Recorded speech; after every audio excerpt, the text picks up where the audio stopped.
what exactly that means and what exactly that means for Iraq.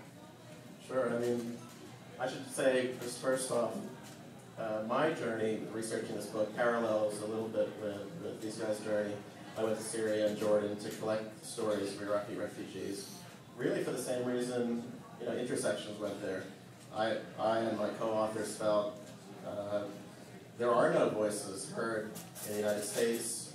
I spent many years in Australia on the lead up to the invasion, post-invasion. You'd see these debates on television, one think tanker and another think tanker, and you'd never actually hear any Iraqi voices whatsoever. And in that vacuum, the U.S. And ideologues were able to invade and do whatever they wished.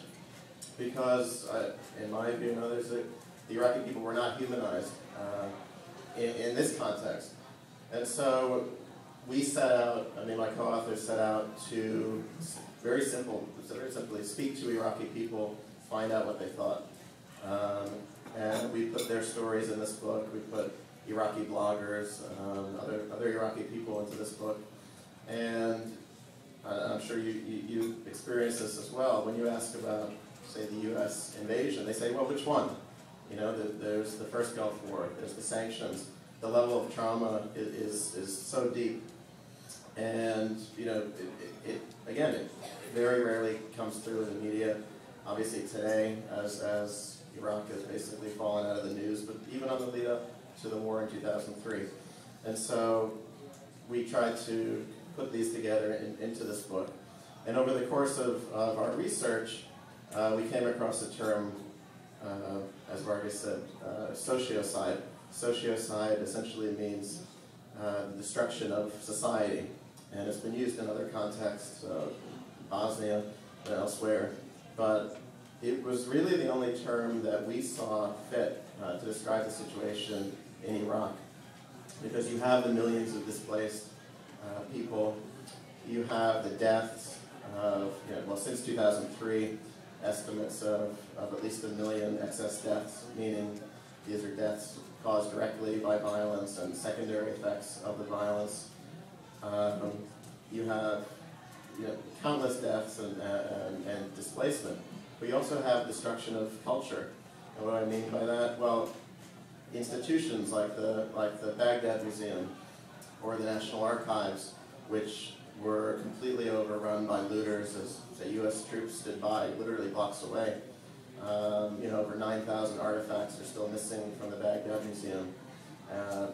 It's been estimated over 1 million unique documents have been destroyed or lost across Iraq. When you factor that in, when you factor in the plight of religious and ethnic groups, I spent some time with the Mandaean community in Sydney. Mandaeans, it's a religious group. They've lived in Iraq thousands of years, and they're a very pacifist group. So after the invasion and during the Civil War, they were targeted by both Sunni and Shia fundamentalists. Their numbers, which before the war were about 50,000, have dwindled down literally to about 5,000 or 6,000 now within Iraq due to outright death, but also just migration. So you have pockets of this religious group living all over the world. And the problem is that their numbers are now dwindling wherever they live, because when Mandaean marries someone outside the faith, they're no longer Mandaean. You can't convert to this religion. And so what you have is a decimation of an entire religious group which has survived for thousands of years amid all the wars, all the upheaval of history. And so when you factor something like that in to the overall death toll and displacement, sociocide we thought was the only apt term. Thanks, Mike. I, kind of bringing in